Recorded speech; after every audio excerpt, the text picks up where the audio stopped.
My wife, who's 30, and I, 32, had just gotten back from a long weekend camping trip with two other couples we've been close with for years. The trip itself was a blast, but the morning we were packing up to head home, something happened that's been stuck in my head ever since. We were all getting our gear together. I was loading up our car when I happened to glance over at the campsite next to ours, where my wife was standing with one of my friends. She bent down to pick something up, and in that brief moment, I saw him reach over, grab her hip, and slide his hand down to her ass. She swatted his hand away, but not in a way that seemed angry, more like she was smiling at him in this almost playful way. It was over in maybe a second or two, but the shock hit me like a punch to the gut. I looked around quickly, but it didn't seem like anyone else had noticed. His wife was busy packing their car, and the other couple was farther off, chatting about the drive home. The ride back was quiet. My wife tried making small talk, but I couldn't focus. That moment just kept playing in my head on a loop. When she asked why I was so quiet, I told her I was just thinking about work. Truth was, I didn't want to bring it up. I was scared she'd brush it off, tell me I imagined it, or make me feel like I was overreacting. For the rest of the day, I moved through everything on autopilot. That night, I barely slept, and today at work I can't keep my head straight. My brain keeps picking apart every detail, wondering if I read it wrong. The rest of the trip had been perfect, nothing seemed out of the ordinary, but that smile, it was too easygoing, too comfortable for something that crossed that kind of boundary. I love my wife more than anything. We've been together since freshman year of college, and I've never once had a reason to doubt her. She's been my best friend for over a decade. But now, for the first time, I've got this heavy knot in my stomach I can't untangle. I've never been the kind of guy to snoop through my partner's things. I've always trusted her completely. But right now, I keep wondering if I should check her phone. The problem is, it's password protected, so even if I decided to do it, I don't know how without her finding out. This whole thing is eating me alive, and I know I can't just ignore it forever. Update: wanted to cut to the chase. I found out last week that my wife of 4 years, we've been together for 12, has been cheating on me with that same friend. The way I discovered it was more coincidence than anything, but once I stumbled on the first clue, I ended up finding all the proof I needed. I haven't confronted her yet. They're still in contact, still sending each other messages, including stuff that's explicit. Right now, I'm not even angry. It's more like this deep, heavy hurt, but mostly I feel numb. It's the same kind of numbness I felt after my parents died a few years ago, like my emotions are lagging behind, and I know eventually they'll catch up and hit me all at once. In the meantime, I'm doing what I can to prepare. I'm talking to lawyers, getting everything lined up before I make my move. My head is in planning mode, but my heart hasn't caught up yet. I figure I should use this time to gather as much information as I can, so when I make a decision, it's based on facts and not just pain. It might sound cold or calculated, but honestly, this numbness is the only thing keeping me from falling apart right now. Before the full weight of her betrayal crushes me, I want to hear from people who've been here. How did you decide whether to stay or walk away? For context, I'm 32, she's 30, and we don't have kids. Update 2, I've been keeping it together since finding out, but this morning it finally broke through. And the thing that triggered it was so small, so dumb. I was in my home office going through emails. Before leaving for work, she brought me a mug of coffee, wished me a good day, and gave me a quick kiss. In that moment, it hit me, everything I was about to lose. That was it. I completely fell apart. I sat there for hours after she left, just crying and thinking about the last 12 years we spent building a life together. I don't know if I'll ever understand how she could do this to me. I'm still tracking their conversations and her movements through her iPad, which is synced to her phone. Yesterday, they were supposed to meet at a motel, but ended up going to his place when his wife had to make a last-minute trip to see her sick mom. The disgust I feel is overwhelming. I'm furious at her, and I'm furious at him. This man stood next to me at my wedding, watched me say my vows, and was by my side when I buried my parents. 12 years of friendship and marriage flushed away because they couldn't keep it in their pants. And before anyone says it, yes, I'm going to leave her. I still have a few lawyer consultations lined up before I decide on one and start the divorce process. I just needed to put this somewhere, because I feel like the weight of it is crushing me. I lost my parents 2 years ago, and now I'm about to lose the only family I have left. I'm not okay. In fact, I'm downright depressed. And on top of it all, I have to act normal until the papers are ready, when all I really want to do is scream. Update 3, I found her iPad. No password. It's still connected to her phone. She's been using Telegram to talk to him, and I'm going through the messages now. It's bad, she's definitely cheating. I'm not falling apart yet. I'm holding it together so I don't blow this and make a wrong move. I'm not sure if I should confront her when she gets home or show up at his place and face him. Edit 1. Thanks for all the advice. I decided to keep quiet for now. I told her I was locking myself in my office to catch up on work. She's not suspicious, and I have the iPad with me. She hasn't touched it in ages, so she won't realize it's missing. I took photos of all their messages on my phone as backup. From what I can see, they've been talking for at least 8 months, with Telegram as their main channel. They've exchanged nudes, sexual messages, and even talked about making their relationship official once they leave me and his wife. Tonight, she sent him a suggestive gym selfie. Then, when she got home, she tried to kiss me and initiate sex. I told her I needed to finish some work. I'm in a fog right now, so I'm sticking to the plan: lawyer up, gather evidence, and follow through. I'm also taking steps to separate our finances. We own our apartment together and share joint accounts. My parents died in a car accident 2 years ago and left me a large inheritance, which she knows about. She's never had direct access to my inheritance, but I still find myself wondering if there's anything else I should be doing to lock it down, just in case things take an ugly turn. Thankfully, we don't have kids, so at least that's one complication I don't have to deal with. Edit 2 of this morning. I didn't have any meetings, so I used the time to dig deeper, researching attorneys, making calls, and setting up consultations. I managed to lock in 2 appointments for tomorrow, though most offices are booked solid until next week. My plan is to tell his wife everything once I've chosen a lawyer and have myself legally covered. I want her to have a chance to protect herself before I decide my next step, whether that's confronting my wife or taking another route entirely. Emotionally, I'm still in a strange place. I'm not raging like I thought I'd be, just hollow. The nausea kicks in when I remember some of the things I read, especially the sexual messages. It's like I'm moving through a checklist, calling lawyers, gathering evidence, while living in someone else's body. I'm honestly not sure how long I can keep a straight face around her before she starts to sense something's off. Edit 3. The amount of support and advice I've gotten has been humbling. Since yesterday, I've just been throwing myself into work and working out as much as possible to keep my mind busy. The anniversary of my parents' deaths is coming up in about a month, something she's well aware of, so when she asked why I seemed quieter than usual, I told her I'd been thinking about them. It was the perfect excuse to hide behind.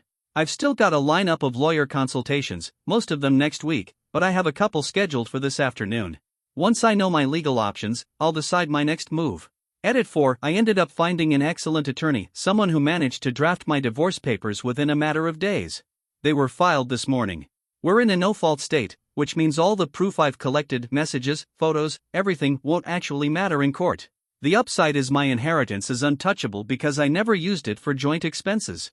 Our condo situation is a little trickier. It was a wedding gift from both sets of parents, each contributing half the down payment. So either one of us buys the other out, or we put it on the market and split the proceeds. On Saturday, I reached out to the other betrayed spouse, OBS, and asked if she'd meet me for coffee. I picked that day intentionally, because, ironically, my wife and her husband were off on an overnight trip together. I knew about it thanks to the iPad.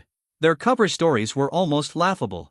My wife told me she'd be at her sister's, helping with the kids while her brother-in-law was away on business. He told his wife he had a work project out of town. The truth? They were holed up in a hotel together, on his dime. When we met, I showed her everything: Telegram messages, explicit photos, all of it. She told me she'd noticed her husband pulling away months ago but chalked it up to job stress. Finding out he was cheating and doing it with her friend knocked the wind out of her. We talked for a while longer, and I gave her my lawyer's contact information so she could start planning her own next move. Sunday night, my wife came home from her sister's. She walked in smiling, kissed me, told me she missed me after spending the weekend with him. The way she can compartmentalize is almost frightening. I told her we needed to talk. Following my lawyer's advice, I recorded the conversation without telling her we're in a one-party consent state.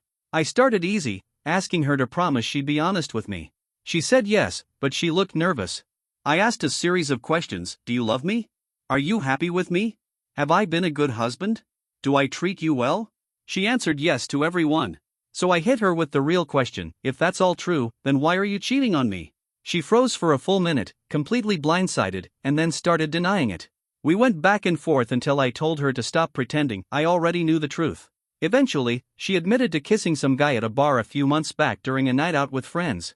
Her story was that he'd been hitting on her, she was drunk, and it meant nothing.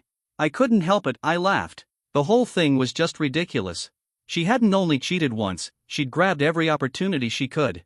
I asked if that was the only time. She swore it was. I didn't bother answering. Instead, I handed her my lawyer's business card and told her I'd filed for divorce, which, at that moment, I hadn't. I wanted one last conversation to see if there was anything worth salvaging. If she wanted to talk to me after that, she'd have to go through my lawyer. That's when the tears, apologies, and begging started. But when I began packing a bag, the gaslighting kicked in, accusing me of throwing away our marriage over a mistake. The worst thing she said? I have no one else in the world. Why would I leave the only family I have left? That cut deep. I told her, more than once, that she was my only family after my parents died. Hearing my own words turned against me was brutal. I left that night and checked into a hotel. I'm still here while I look for a new apartment. The next day, I officially filed for divorce. Update 4: She was served the divorce papers last week. I'm still in the hotel, close to finalizing a lease on a new place. When I left that first night, I forgot the iPad. I grabbed it a couple of days later while picking up clothes. Turns out, my wife had a blow-up with the friend who'd been with her at the bar, accusing her of being the one who told me about the kiss. That friend isn't speaking to her anymore. OBS threw her husband out, and he's now staying at his sister's. She and I talk occasionally. She's hired her own lawyer and is filing for divorce. She's also told the few mutual friends we have what happened, and they've cut off both my wife and her affair partner completely. Meanwhile, the guy has been over at my wife's place twice in the last week. She's also been texting her sister, who, I've now learned, knew about the affair the whole time. Apparently my wife met with a lawyer and is furious because she was told she has zero claim to my inheritance. She's complaining that it's unfair. Here's the kicker: since that meeting, all the talk between her and him about getting an apartment together and going public has died down. A few days ago, she messaged me asking if we could pause the divorce. Claimed she still loves me, that we're being irrational, that everyone deserves a second chance. She even threw in the classic, "I can't live without you." If I didn't have that iPad, maybe I'd think she was being sincere. But I know she's been with him all week. It's crystal clear she's only doing this because she realized she won't get a penny of my inheritance. That one stung. My lawyer's advice? Don't respond. And that's exactly what I'm doing. The more I dwell on it, the more revolted I am, not just by her, but by my so-called friend and her sister as well. The fact that her sudden change of heart only came after realizing she wouldn't get a dime of my inheritance is beyond sickening. That money was always meant to become a trust fund if we ever had kids, something I told her over and over. I've never touched it because every time I think about it, I'm reminded of the pain of losing my parents. The disrespect she's shown is staggering, not just to me, but to my parents, who loved her like their own daughter. Honestly, I'm grateful they're not here to see this. Over the weekend, I met up with the OBS. She's been a friend of mine too, and she's dealing with a lot, not just this mess, but also serious health problems in her family. I told her about the most recent messages I'd seen. Long story short, she had been reconsidering her divorce after her husband made an attempt to reconcile. But once I showed her the parts about my inheritance and how their conversations had noticeably cooled since, she changed her mind. She also told me something that stopped me in my tracks. A few months after my parents died, her husband had made a comment about how I was a lucky son of a for inheriting their money. She'd confronted him immediately, shocked that he could call me lucky after such a loss. He backpedaled, saying he didn't mean it that way, and she let it go. But now, she's starting to wonder if his motives were a lot darker, that maybe the plan was for them to split from their spouses, get together, and live off my inheritance. It sounds far-fetched, but after everything I've seen, I'm not ruling it out. Either way, their behavior is disgusting. I've been doing my best to take care of myself, started therapy, hitting the gym almost obsessively, and steering clear of alcohol as much as possible. I'm trying to project strength on the outside. Some friends have even said it's unnerving how cold I've been, but honestly, it's the only way I can get through the day without falling apart. Nights are the hardest. Sleep is hit or miss. Sometimes I cave and drink just to knock myself out, and there are nights I cry myself to sleep. Update 5: 2 years ago today, I lost both of my parents in a car crash. That was the day I learned just how cruel and unpredictable life can be. 1 minute your loved ones are there, the next, they're gone. After that, I clung to my wife as my last remaining family. I leaned on my friends, especially my best friend, for support. I never imagined that on the second anniversary of their deaths, I'd be sitting here counting not just the 2 parents I lost, but also a wife and a best friend. I've never felt more alone. Never more broken. Update 6: I punched her affair partner. I didn't plan it, it just happened. I've been trying to keep a lid on my temper, but he pushed the wrong buttons. I was leaving my office earlier today, heading to my car, when I saw him parked nearby. As I got closer, he got out and came toward me, saying he wanted to talk. I told him to get back in his car and drive away, that I didn't want to hear a word from him. But he stayed there, blocking my car, apologizing over and over. He said it just happened, that neither he nor my wife meant any harm, and that we should all just move past it and be civil. The sheer nerve of the guy was unreal. I told him again to move. He ignored me. I snapped. I grabbed him by the shirt, shoved him, and then threw a punch. He went down hard, nose bleeding. It took every ounce of self-control not to keep going. Instead, I got in my car and drove off. At first, I felt a rush, like it was cathartic to finally hurt him. But now, hours later, I feel a mix of guilt and worry, thinking about whether he'll press charges. Truthfully, the anger had been building since Saturday night. I'd been out at a bar with friends, the same one we all used to go to together, and we ran into them. They looked embarrassed to be seen in public and bailed fast. My friends pulled me away before it escalated, but the rage lingered. So when he showed up today, I lost it. Update 7: my soon-to-be ex-wife just dropped a bomb. She says she's pregnant. I didn't see this coming. There was nothing in the iPad messages about a pregnancy. She told me her periods have always been irregular, so she didn't think much about missing one last month. She sent me a photo of her sonogram from earlier this week, claiming she's 7 weeks along. Said she took a test a while ago, couldn't remember exactly when, but wanted to wait for the sonogram before telling me. Here's the kicker: I haven't slept with her since October 11th. She insists she feels the baby is mine, whatever that means, and says this could be our chance to start over. She even told her family at Thanksgiving, and now her parents and sister are sending me congratulations. I don't love her anymore. I don't want to be with her. And with her sleeping with another man for the last 10 months, I have no idea if this baby is even mine. She was supposed to be on birth control. We weren't trying for a child. I've been looking forward to a clean break, and now, if it's mine, I could be tied to her for life. I don't know if this is a manipulation tactic to get me back or some new financial scheme. One thing's certain: if the baby is mine, I'll be there for them 100%. I'll be the best father I can be. I've even considered pausing the divorce, not for her, but for the child, because I refuse to let her affair partner be part of my kid's life. I haven't told my lawyer yet. First thing I'm doing is requesting a DNA test. I feel completely lost. And I hope to God everyone else's Thanksgiving went better than mine. Update 8: today she messaged me to say she'd had a miscarriage. Honestly, I don't even know if she was ever pregnant. Part of me thinks this was all a ploy to bait me into reconciliation. She's blaming the stress I caused by asking for a paternity test and also blaming her affair partner, who apparently accused her of chasing me for my money. From what I've heard through friends, she and the AP had a huge blow-up after she tried to distance herself from him while insisting the baby was mine. He exposed her, telling people she only wanted me and the baby to be mine so she could tap into my finances. If I'd taken her back, I'd have been covering her medical bills, paying child support, and funding the lifestyle she'd grown used to.